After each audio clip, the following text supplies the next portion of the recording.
오늘 우리에게 주신 하나님의 말씀 사사기서 6장 11절부터 18절까지 함께 봉독합니다. 여호와의 사자가 아비에셀 사람 요아스에게 속한 오브라에 이르러 상수리 나무 아래에 앉으니라. 마침 요아스의 아들 기드온이 미디안 사람에게 알리지 아니하려 하여 밀을 포도주 틀에서 타작하더니 여호와의 사자가 기드온에게 나타나 이르되 큰 용사여 여호와께서 너와 함께 계시도다 하매 기드온이 그에게 대답하되 오 나의 주여 여호와께서 우리와 함께 계시면 어찌하여 이 모든 일이 우리에게 일어났나이까?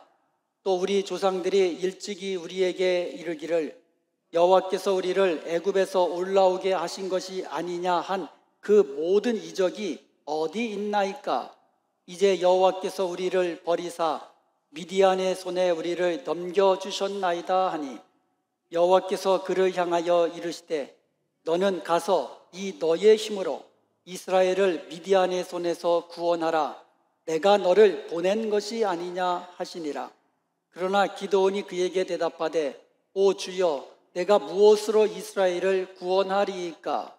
보소서 나의 집은 므낫세 중에 극히 약하고 나는 내 아버지 집에서 가장 작은 자니이다 하니 여호와께서 그에게 이르시되 내가 반드시 너와 함께 하리니 네가 미디안 사람 치기를 한 사람을 치듯 하리라 하시니라. 기드온이 그에게 대답하되 만일 내가 주께 은혜를 얻었사오면 나와 말씀하신 이가 주 되시는 표징을 내게 보이소서. 내가 예물을 가지고 다시 주께로 와서 그것을 주 앞에 드리기까지 이곳을 떠나지 마시기를 원하나이다 하니 그가 이르되 내가 너 돌아올 때까지 머무르리이다 하니라. 아멘. 오늘 본문 12절에 보면은요 여호와께서 기드온에게 큰 용사여라고 부르십니다. 큰 용사라고 부르세요. 그러나 인간적으로 볼 때 기드온은 큰 용사가 아니었습니다.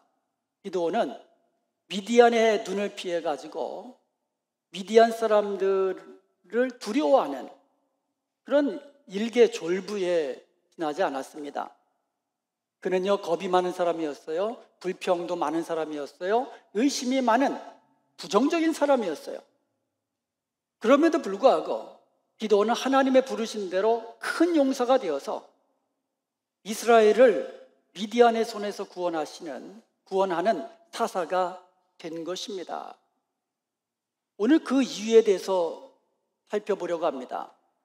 어떻게 기드온이 큰 용사가 아닌데 어떻게 미디안 손에서 이스라엘을 구원하는 큰 용사가 되었는가?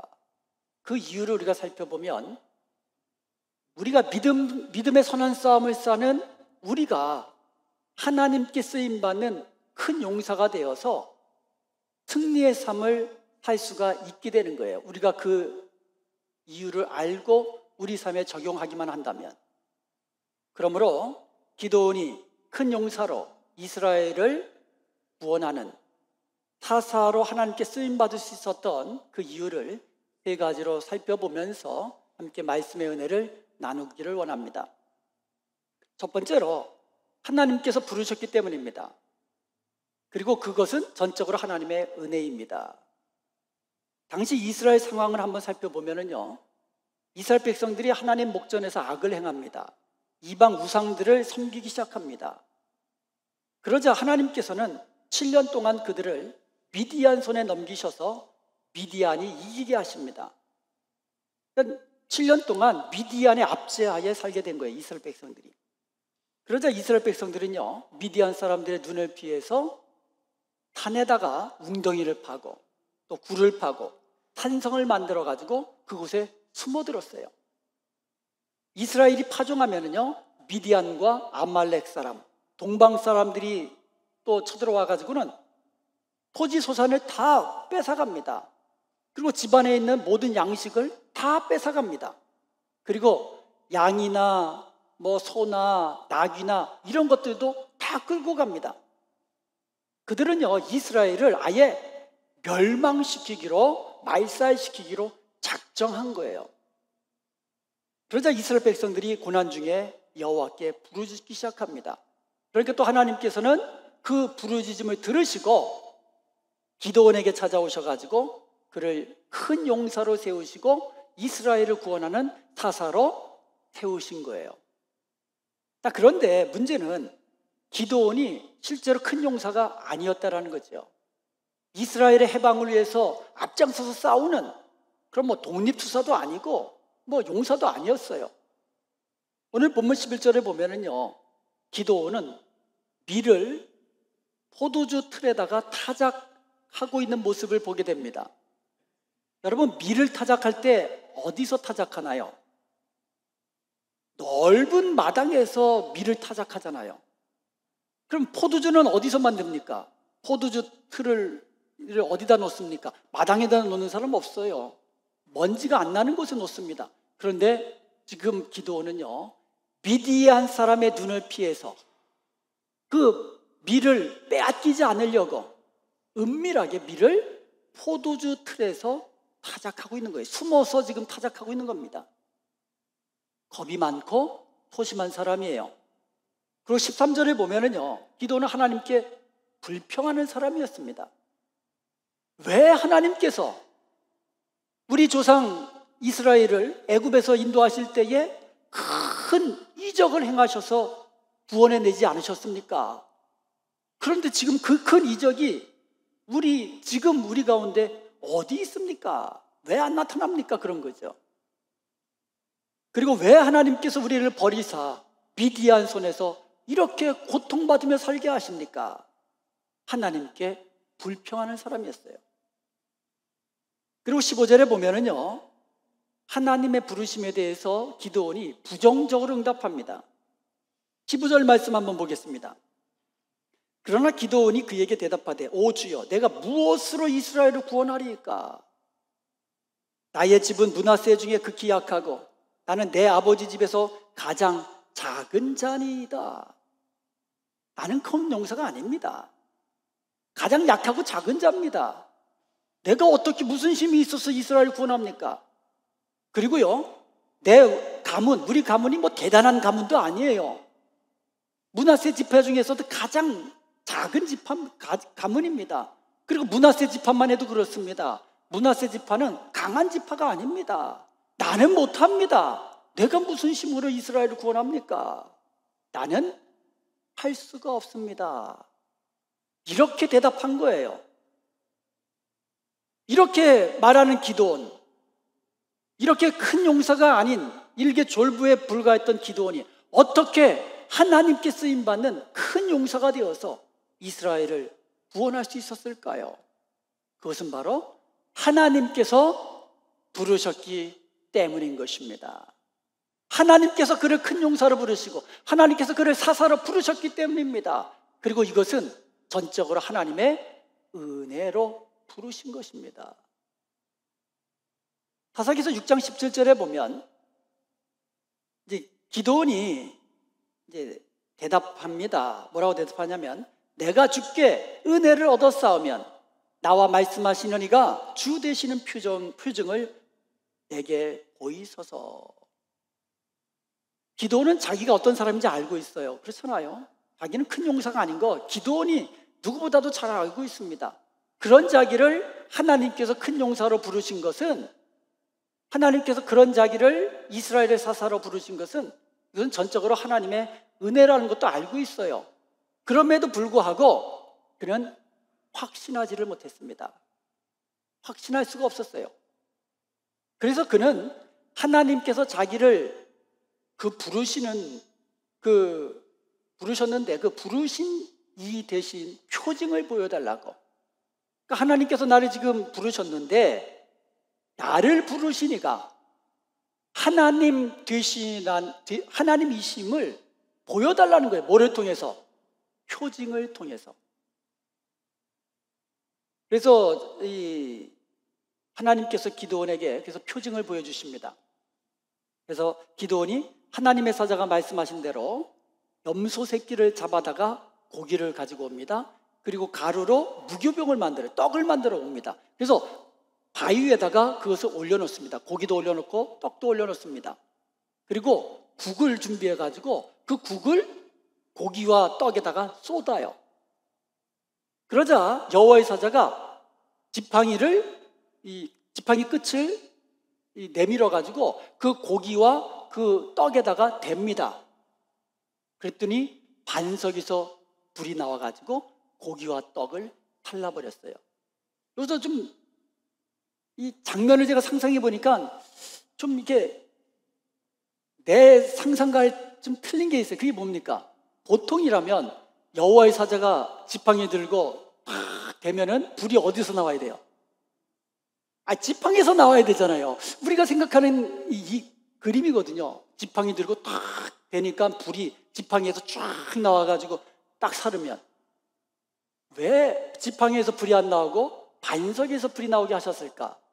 한번 생각해 봤어요. 만약에 지팡이에서 불이 나왔다면 기드온이 뭘 달라고 했겠어요? 그 지팡이 내게 주셔서, 모세가 하나님의 지팡이를 손에 든 것처럼 그 지팡이를 내게 주셔서 지팡이와 함께 내가 가겠습니다, 그렇게 요청하지 않았겠어요? 그런데 하나님은 그것을 원치 않으셨어요. 하나님이 기드온에게 알기를 원했던 사실은 하나입니다. 능력은 하나님께로부터 나온다.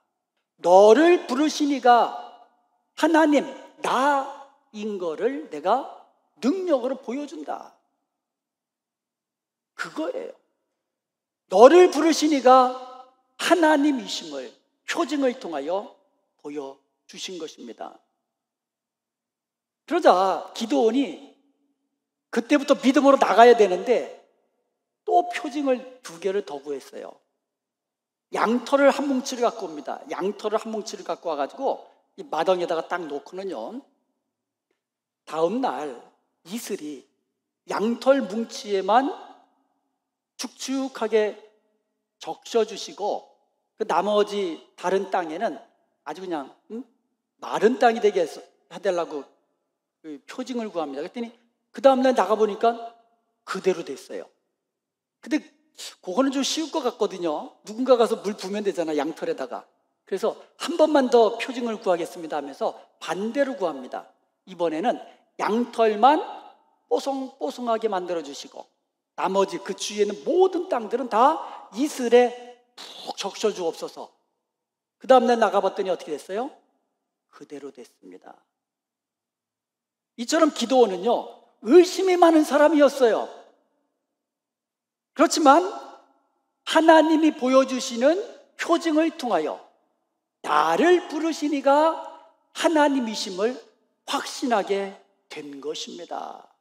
사랑하는 여러분, 나를 지으신 이가 누구라고요? 나를 지으신 이가 하나님, 나를 부르신 이도 하나님, 그리고 나를 보내시는 분도 하나님이십니다. 나의 나 된 것은 다 하나님 은혜라. 나를 지어주시고 나를 구원해 주시고 나를 보내주시고 나를 하나님의 자녀로 이렇게 세워주신 것 다 하나님의 은혜입니다. 우리는 죄인이었습니다. 우리는 약한 자들이었어요. 우리가 얼마나 상처를 안고 살아갑니까? 상처 없는 분은 어디 있어요? 모두 다 이런저런 크고 작은 상처들 다 가지고 있습니다. 작은 자들이에요. 그럼에도 불구하고 하나님은 우리를 사랑하셔서 예수 그리스도의 십자가의 은혜로 우리의 모든 죄를 다 씻어준 것을 믿으시기 바랍니다. 우리가 그 예수님을 믿을 때에 우리에게 영원한 생명을 주셨습니다. 그리고 사랑스러운 하나님의 자녀라고 말씀해 주셨습니다. 이 모든 것은 다 우리를 부르신 하나님의 은혜입니다. 하나님의 은혜로 우리를 부르신 거예요. 내가 잘나서, 내가 강해서, 내가 능력이 많아서, 내가 지혜가 많아서 하나님이 우리를 자녀 삼아주신 것이 아니라는 것입니다. 다 하나님의 은혜입니다. 이것을 믿음으로 우리가 고백할 때에 우리도 기드온처럼 하나님 손에서 큰 용사로 쓰임받게 되는 것을 믿으시기 바랍니다. 2번째로 하나님이 함께 하셨기 때문입니다. 능력의 하나님이 기드온과 함께 하셨기 때문에 기드온은 큰 용사가 될 수 있었던 것입니다. 오늘 본문 12절에 보면 큰 용사여 여호와께서 너와 함께 계시도다. 그리고 16절에도 보면 여호와께서 그에게 이르시되 내가 반드시 너와 함께 하리라. 반드시 너와 함께 하리라.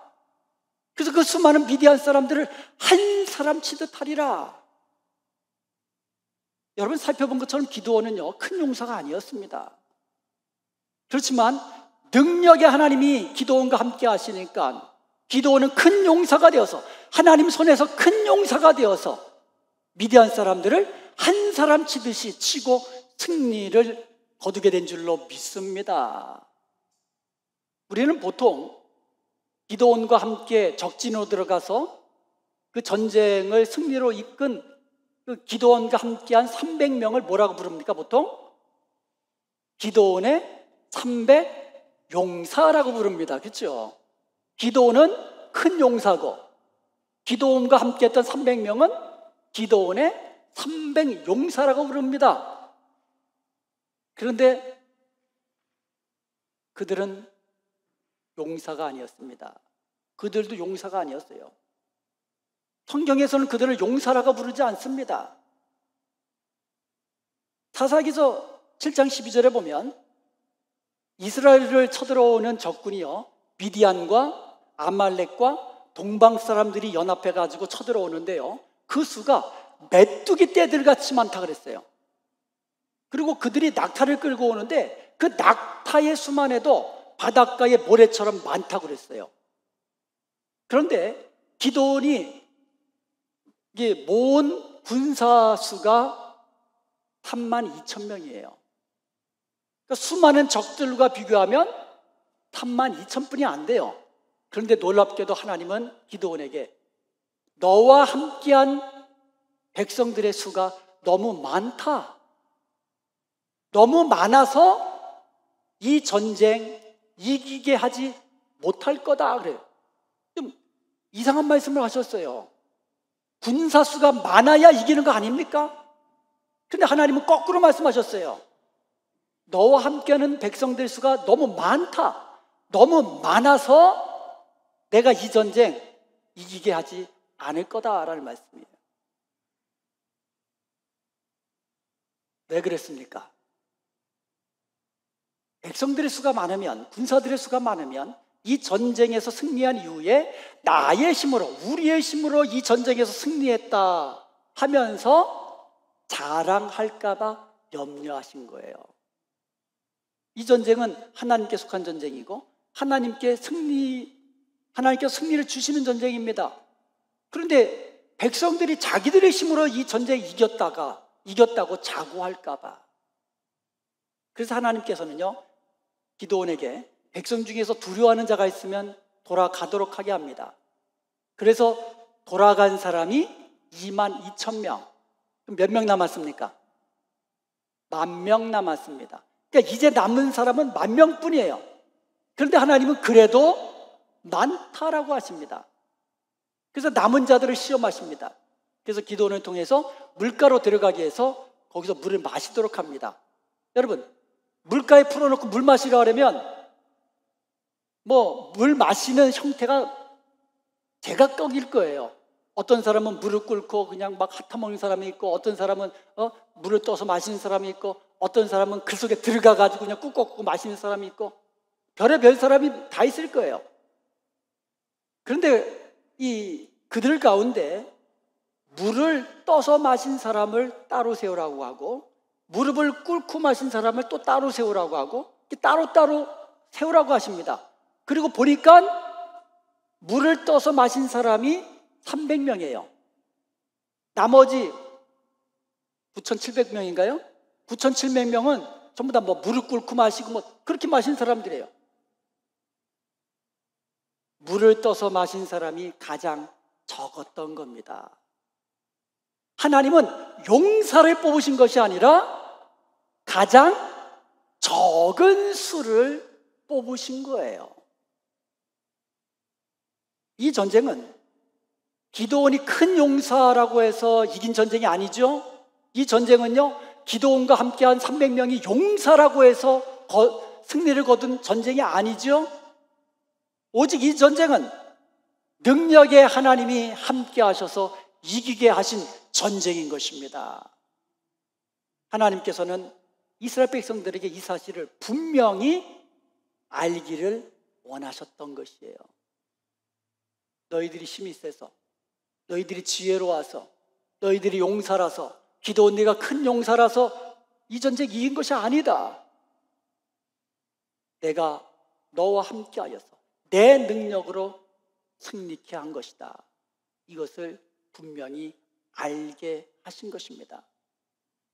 하나님이 모세에게 애굽 왕 바로에게 가라고 하시면서 두려워하면서 나는 못 갑니다 하는 모세에게 뭐라고 말씀하셨습니까? 내가 너와 함께 가리라.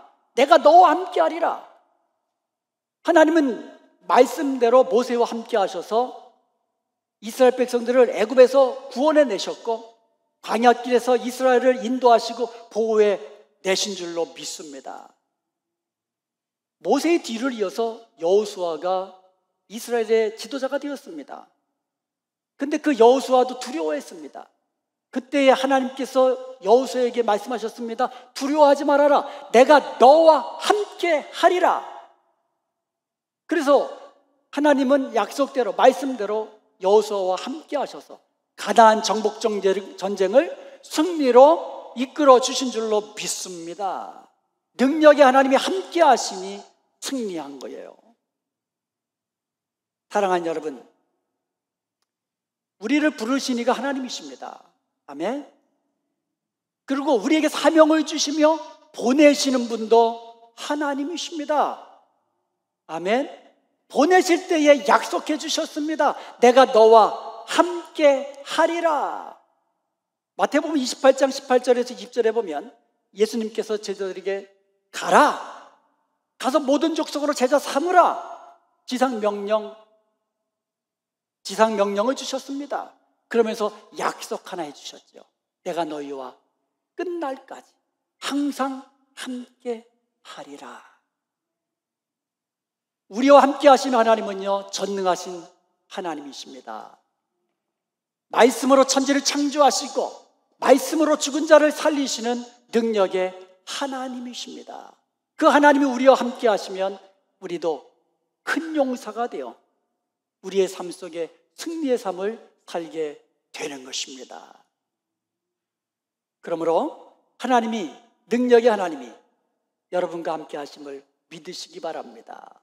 그래서 여러분의 삶 속에 항상 하나님이 함께 하심으로 하나님이 주시는 승리를 늘 맛보며 사시길 바랍니다. 세 번째로, 기드온이 큰 용사로 이스라엘 구원할 사사가 될 수 있었던 것은 기드온이 하나님의 부르심에 순종했기 때문입니다. 기드온이 큰 용사가 되는 것은 그의 능력 때문이 아닙니다. 그의 지혜 때문도 아닙니다. 오직 하나님의 부르심에 순종하여 믿음으로 나갈 때에 큰 용사가 되어 이스라엘을 구원하게 된 거예요. 부르심에 순종해야 합니다. 기드온이 300명의 군사들을 데리고 수많은 미디안 군사들과 싸운다는 거, 여러분 말이 될 것 같아요? 말도 안 되는 소리거든요. 그런데 하나님은 기드온에게 더 말도 안 되는 명령을 하십니다. 그 300명을 데리고 이제 밤중에 이제 적진으로 갈 때 이게 세 대로 나누라고 하니까 100명으로 나누라고 하십니다. 그리고는 손에다가 나팔과 항아리와 빈 항아리와 항아리 속에 횃불을 감추어 가지고 적진으로 들어가라고 하십니다. 그리고는요, 이경 초에 이제 파수꾼이, 그러니까 보초가 서로 교대한 후에 오른손으로 나팔을 들고 부르라고 합니다. 그리고 항아리를 깨트려 가지고 왼손으로 횃불을 높이 들라고 하십니다. 그리고는 큰 소리로 외치라고 하십니다. 여호와와 기드온의 칼이여. 이거는 한번 생각해 보세요. 이경이면은요, 11시부터, 밤 11시부터 새벽 2시까지 그 정도 시간이거든요. 삼경으로 나눴어요. 구약시대에는. 그래서 저녁 6시부터 10시까지가 1경, 10시부터 2시까지가 2경, 그리고 2시부터 새벽 6시까지가 3경인데, 그러니까 이 2경 초 그러면 한 11시쯤 된 것 같아요. 밤에. 깜깜한 밤에 나팔 불면 어떻게 됩니까? 잠자던 적군 깨우는 거예요. 깜깜한 밤에 항아리를 깨고 횃불 들면 나 여기 있어 가르쳐주는 겁니다. 여호와와 기도원의 칼이여 소리치면 나 여기 있으니까 나 좀 죽이쇼, 그런 뜻 아닙니까? 정말 이해할 수 없는 하나님의 명령이었습니다. 그리고 오른손에 나팔 들고 왼손에 횃불 들면 칼은 어디다가 듭니까? 칼이 있어야 싸워서 죽이든지 하죠. 칼도 들 수가 없어요. 그런데 기도원은 하나님의 말씀대로 순종했습니다. 이 전쟁은 어차피 기도원이 큰 용사가 아니고, 기도원의 300명의 사람들도 용사도 아니고, 300명으로 싸워서 이길 수도 있는 전쟁도 아닙니다. 그런데 기도원은 부르신 이가 하나님이심을 확신했죠. 표징을 통해서. 그리고 보내시는 분도 능력의 하나님, 그리고 보내시기만 하는 것이 아니라 능력의 하나님이 함께 하시는 것도 믿었죠. 그러기에 이제는 무슨 말씀을 하시든지 기도원은 그 부르심에, 보내시는 사명에, 명령에 순종할 수 있었던 것입니다. 그러자 기도원이 이렇게 부르심에 순종하자 갑자기 그 수많은 적군들이 일어나더니 이리저리 들고 날고 뛰기 시작합니다. 지들이. 그리고 소리칩니다. 막 그냥 이게 웬일이냐 막 소리칩니다. 그리고는 지들끼리 싸워서 지들끼리 치고받고 싸워 찔러 죽이고 그럽니다. 자기들끼리 싸워서 자기들끼리 죽인 거예요. 이렇게 해서 기도원은요, 하나님의 부르심에 순종함으로 하나님께서 행하시는 큰 승리를 맛보게 된 것입니다. 사랑하는 여러분, 하나님의 부르심에 순종하십시오. 하나님께서 우리를 부르셨습니다. 아멘. 그것은 은혜입니다. 그리고 하나님께서 우리에게 사명을 주시고 다시 보내십니다. 그러므로 우리가 하나님의 부르심에, 또 하나님의 보내심에 순종하면서 믿음으로 행할 때에 우리도 하나님 손에서 큰 용사가 되어서 하나님 주신 승리를 맛보게 되는 것입니다. 이것을 믿으십니까? 믿으세요? 진짜 믿으세요? 진짜 믿는다면 이제 우리는 뒤돌아서면 안 됩니다. 다시는 뒤돌아서면 안 돼요. 우리의 믿음이 후퇴해서는 안 됩니다. 우리 앞에 놓여있는 표대를 향하여서, 우리 앞에 놓여있는 부르심의 상급을 위하여서 우리는 달려가야 하는 것입니다. 하나님께서 주신 사명을 위하여 우리는 달려가야 하는 것입니다. 하나님은 약한 자를 택하셔서 강한 자를 부끄럽게 하시는 하나님이십니다. 하나님은 미련한 자를 택하셔서 지혜로운 자를 부끄럽게 하시는 하나님이십니다. 그러므로 이제는 나는 약합니다, 나는 부족합니다, 나는 할 수 없습니다, 이것이 아니고 나를 부르신 이가 하나님이시고 나와 함께 하시며 능력으로 행하시는 이가 하나님이심을 믿는다면 이제는 우리 하나님의 부르심에 순종하여서 하나님 앞에 승리를 함께 경험하는 저와 여러분 되시기를 주님의 이름으로 축원드립니다.